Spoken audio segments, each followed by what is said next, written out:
guys, welcome back to Quilts Bloom at Dawn. We have so much to get to today. The primary thing that we'll be focused on today is going to be our Galway Bay pattern. This is a Missouri Star pattern for those that are just tuning in. It's one of the 3 patterns that I've been planning to make with the Nantucket Summer collection. We've already made the Hearth and Home quilt, and that's from the Prairie Home book by Lori Holt. And then we're finishing up the Blue Willow quilt. That's in the Celebrate with Quilts book by Lisa Alexander and Susan Aki. So we'll take some time looking at that a little bit later on. Oh my goodness, it's on my design board right now. I'm looking at it. I cannot wait to show you. I finally finished all the blocks, both the patchwork and bordering out of the mosaic blocks, and finished out all those little sashing border strips. So I laid it out on the design board for us to take a look at, talk about it a little bit today, finish out. All we had left to cut was the half square triangles for each corner. And then let's see what else. Oh, the border. We needed to do the border and then of course cutting the binding. So I'll just talk a little bit about that, but we're really on the tail end of Blue Willow. So I'll spend a little bit of time going over that, what's left today. I also am excited to share with you an extra quilt that we threw in for National Jelly Roll Day. I found a pretty quick and easy pattern, one that I've been wanting to make for a while, and that's the Strippy Spools pattern. That's from Fat Quarter Shop.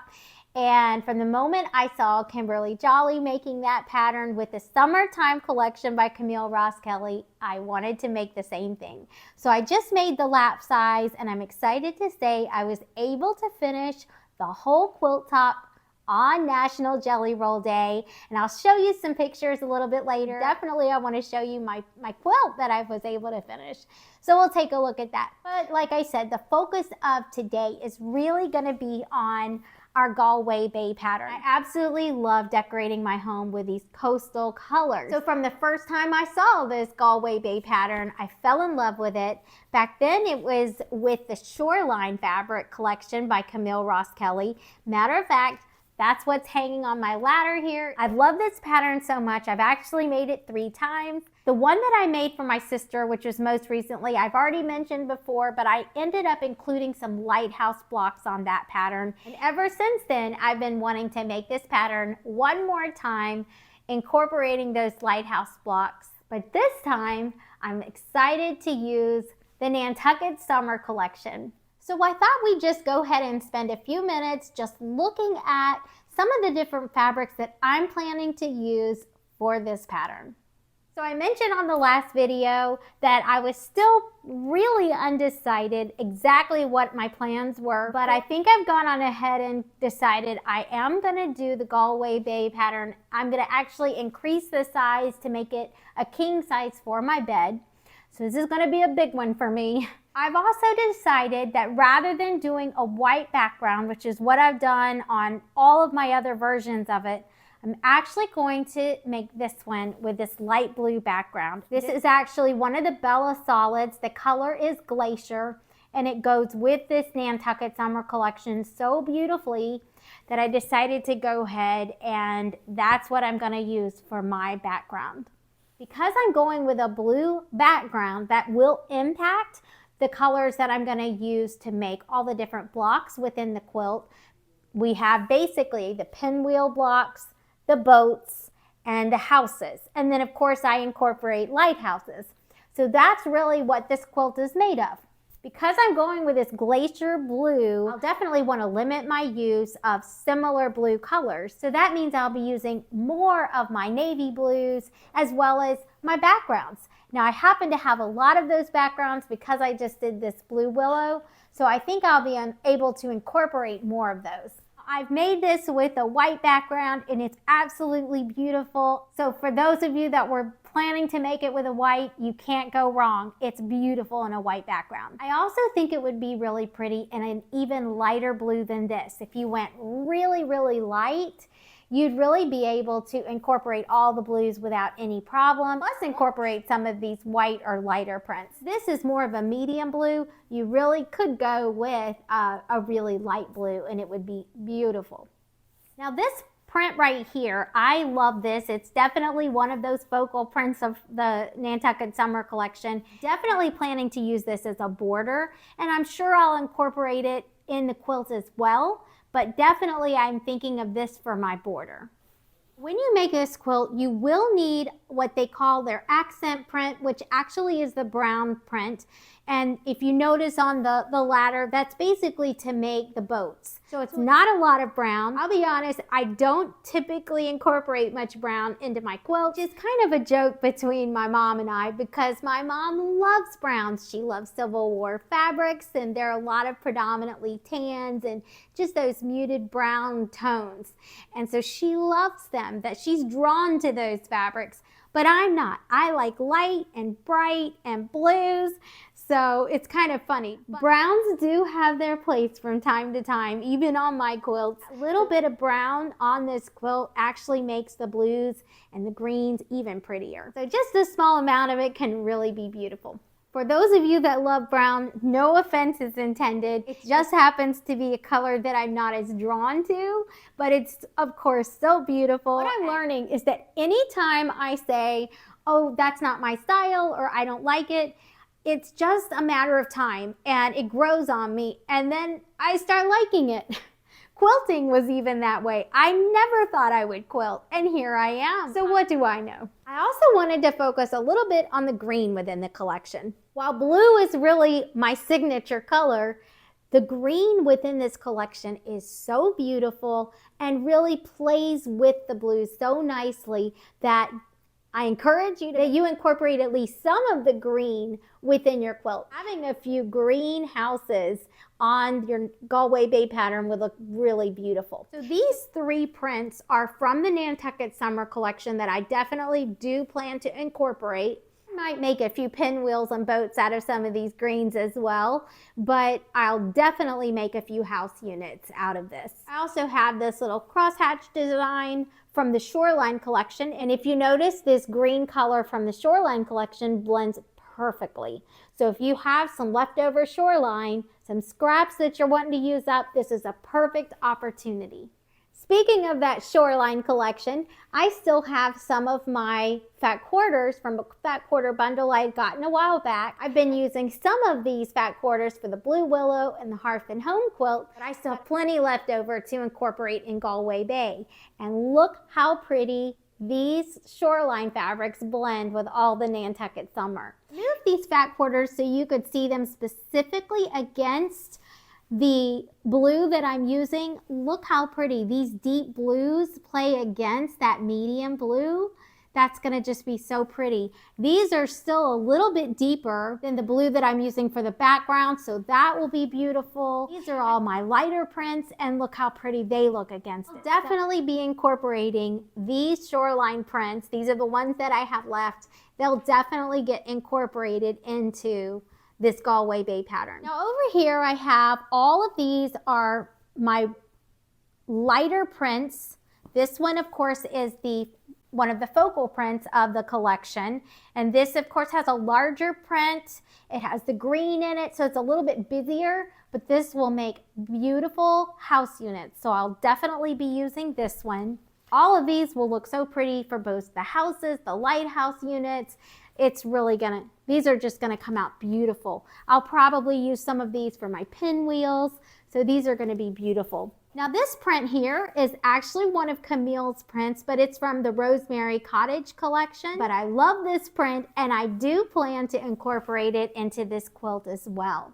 Now here I have a couple medium blues, but as you can see, it blends pretty closely to my background. So while I may use it a little bit, I will probably limit my use of these and focus on some of these others. I want to make sure that my blocks do contrast my background. Now, if I was going with a white background or a really light blue, I would definitely be using these. But because I've selected this medium blue, I am going to have to be careful of how much of this I use. This light blue, however, looks beautiful, and it happens to be one of my favorite prints in this collection, so I'll definitely include this light blue print. Then over here I have several navies that I'll definitely include as well. Now both of these are from the Nantucket Summer collection. If you notice, this print is the same as this. It's also the same as this one. They're just all in different shades. I'll definitely use this one to make some pinwheels, some houses. It'll probably pop up in one of my lighthouses, so I'll definitely use this. And then this print, you notice it's the same design as this one. It's just the navy version. So while I likely won't be able to use much of this, I'll definitely be able to incorporate this navy, and it's going to look so pretty against the background. So the last fabric that I'm definitely incorporating is this one here. It's another Camille fabric, and it's from one of her previous collections. It's her Sunnyside collection. But look again how pretty this plays against that glacier blue background. Isn't that going to be so beautiful? So definitely, if you're considering using something other than white, just play around with it. And I encourage you, go through your stash and see what you have that will blend nicely. And don't be afraid to curate your own bundle to make your quilt. Now I wanted to mention one more thing that I will be pulling from, and it's not really pretty right now because I've been using it a lot lately, but I have a whole bin that I keep here, one of these art bins that I keep with fat quarter size all the way to small scraps of leftover Camille fabrics so that I can pull from them for just an occasion like this.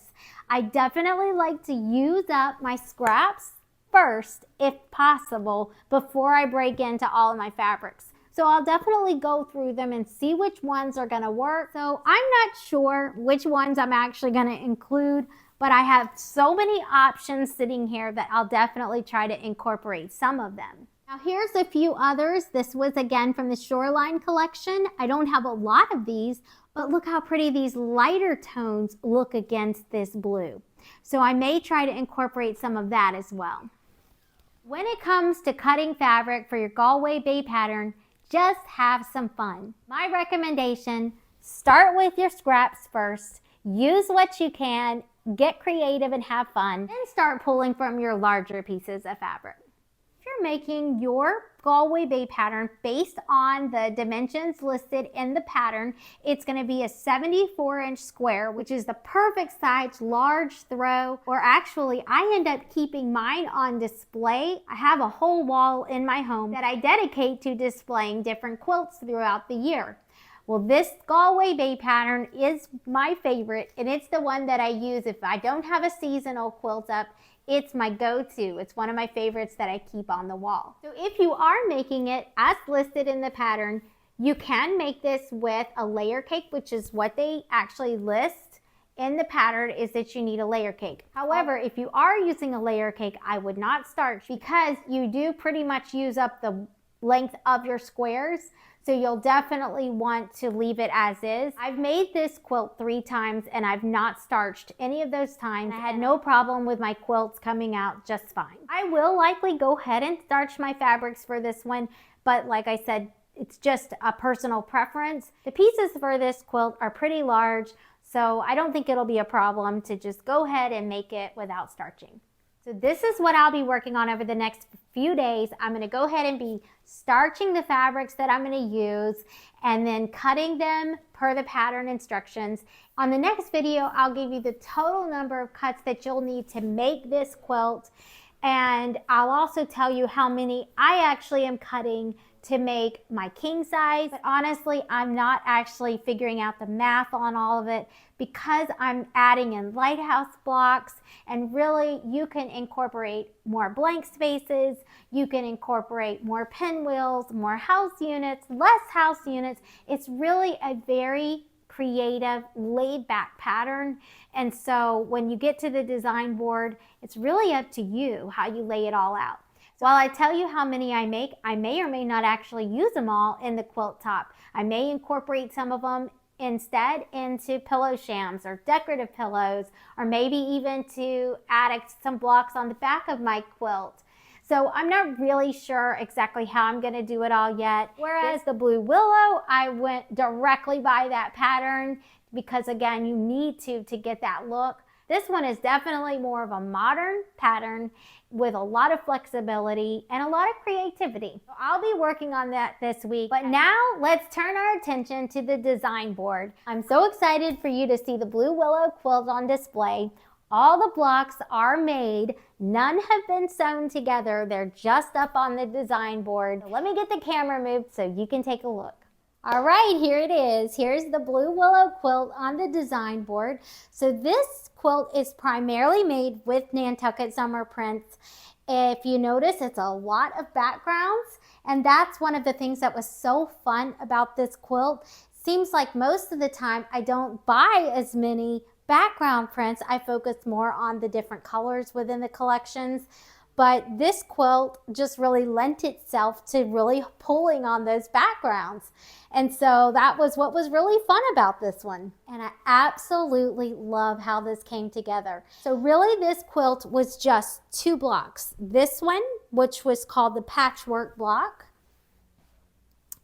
and this one, which was the center was what they call the mosaic block. And once you made those mosaic blocks, which you needed 18 for this quilt, then you bordered it out just like this. So we ended up, I believe it was 18 of the mosaic blocks bordered units, and I believe 17 of the patchwork blocks, for a total of 35 blocks. In addition to that, if you notice, I have these little strips on the side. I've been calling them sashing border unit. Basically, we made a few extra of both of these, and if you notice, this is basically the top of our border unit. So you just made a few extra of those. Put it back where it goes. And then this right here is actually the top of your patchwork unit. So you just make some extra of these. And by doing that, you have enough to border around the entire quilt. Now, I know you can't see the whole quilt, but it's actually, let's see, 5 across and 7 rows down for a total of 35. And then you just add these strips all around, top, bottom, and sides. Now, the only thing that's still missing from this quilt, you've seen in the 4 corners, which y'all only see the top 2 corners, but we're supposed to make half square triangles for those corners. So I have my fabric here. I'm going to go ahead and make that next. And then once I finish that, I'll go ahead and start joining all my rows. I'll join the first little top unit. Then I'll start doing 1 row across, and I'll do each of my rows, sew them together. And what I typically do is I have all of my odd rows going one direction and my even rows going the opposite direction, so they'll nest nicely. Once I get all of that done, then I'll come back through, and I've already prepared a border, and I made my border the size listed on the pattern, and that'll come around like this. And I just went with this white with the navy blue grid. That's what I'm using as my border. And then I'll come back through with this as my binding. I've made my binding. I haven't curled it up yet because I just made it a few minutes ago. But that's the plan, is I'll go ahead and put all this together, and that's what I'm going to be focused on. Now, as far as making these half square triangles for the 4 corners, all I'll do to make those, I'll simply put right sides together. On one of them, I'll go ahead and put a diagonal line. I'll mark a diagonal line down the center, and then I'll mark a 1/4 inch on either side. Then I'll go ahead and sew on either side, and then I'll cut it down that center line. So these 2 squares here will make 2, and then these will make my other 2. So you'll end up with a total of 4 squares, which you'll put in your 4 corners. And when I put them in my 4 corners, it'll be looking like this. So it'll finish out that pattern in each corner. So the next time you see the Blue Willow, it will be a finished quilt top. Those that are just tuning in and you're looking at this Blue Willow quilt and you're thinking, where in the world can I get that pattern? It's found in the Celebrate with Quilts book by Lisa Alexander and Susan Aki. And this book, oh my goodness, this is just one of so many beautiful blocks, and then so many different options of whole quilts you can make using all of these different blocks that she has in here. I highly recommend this book. It's one of my favorites. This one plus the Lori Holt books, Scrappiness is Happiness and Prairie Home. Those 3 books are really 3 of my all-time favorite books. I wanted to take just a minute as we begin to sew the rows together. Just wanted to remind you to make sure that you are paying attention to where your points line up. Because again, we do still have these triangles right here in each of these corners. And really we want to make sure they kind of intersect right here at this point. So when we do our poke-a-pin method, it should be at this point right here, which is about 1/4 inch. If you can see, it's about right there. And again, same thing right here. It's going to be right about 1/4 inch right here. So obviously we're going to have both of these together. So I just wanted to show you that. So let's see. So if that's what we want it to look like, I'm going to just turn it this way. All right, so as I begin to pin, which you'll definitely want to pin this, it'll nest nicely here, but you see how I'm putting it right here in that seam. I'm going to use my poke-a-pin method. So if I put this in right at around 1/4, I'm just ballparking 1/4 inch. We want to come through, and if you see right here, it landed right where I wanted it to, right there on that seam. And that's where we want that pin to be lined up. All right, and I'm not going to over pin this, but I am going to put just a couple more pins. But the main 2 areas are going to be right there on this side and this side. So we're going to do this again on this side. So there's about 1/4 inch right there. And when I poke that pin, you can see it's coming through right there on that seam. And that is right where we want it. All right, and then I'm going to go ahead and make sure this lines up all the way down. And then that, I'll put one more pin in the center here. It's lining up pretty good. But all right, so that side is ready to go. And I think I'm going to go ahead and do one more before I take it to the machine. So I'm going to go ahead and get this attached to this. Right sides together again. Use that poke-a-pin again. It starts going pretty quick. And again, you hope that it lines up nicely without having to do too much to it. Sometimes you might have to play with it a little bit. But if the sizing is right, then it shouldn't be a problem. It's not always perfect though. I sometimes have to play with it a little bit to get it to come out just like it needs to. All right, so each of those corners, and then like I said, I come back and put one more in the center here.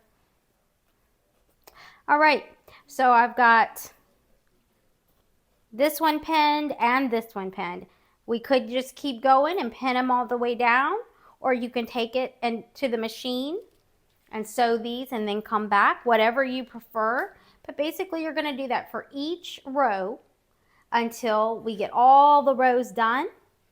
Once we get all the rows done, then you'll start pressing them like I mentioned. I would do odds one direction. I usually do odds to the left, evens to the right. And I would include that first row of just these. I would call that row 1 now, since that's now a complete border. But if you prefer to just go ahead and do this is row 1 and this at, just opposite whatever the row 1 is, whatever you want to do.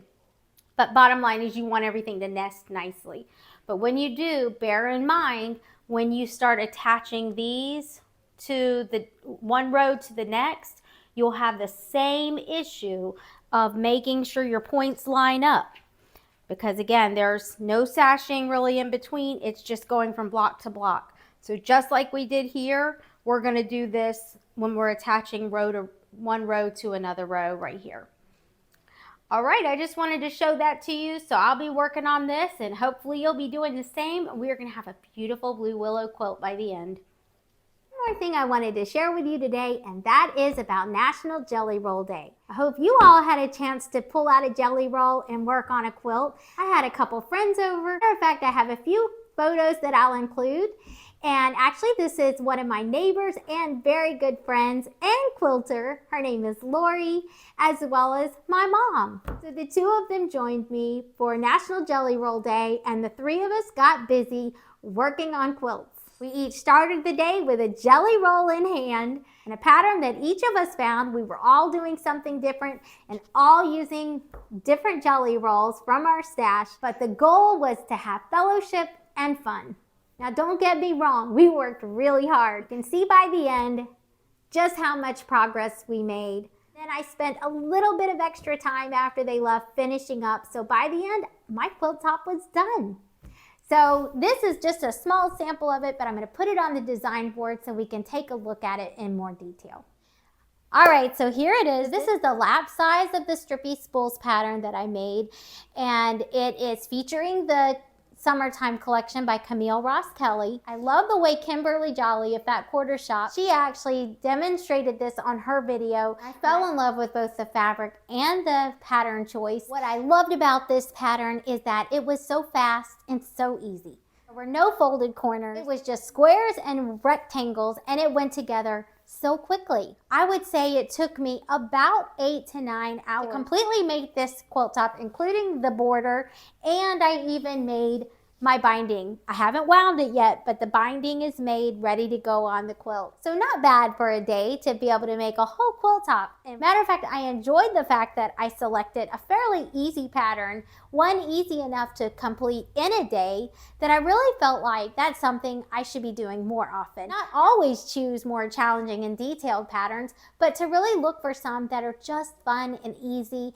You can make them in a day. And sometimes those simpler patterns are actually some of the most beautiful quilts. That is something that I'm hoping to incorporate moving forward into our videos, is to just go ahead and choose some simple patterns, just grabbing a layer cake, a jelly roll, charm packs, to just be able to grab a pre-cut I know we all have sitting in our quilt shelves, and a fairly simple pattern, likely a free pattern, and make a quilt in a day.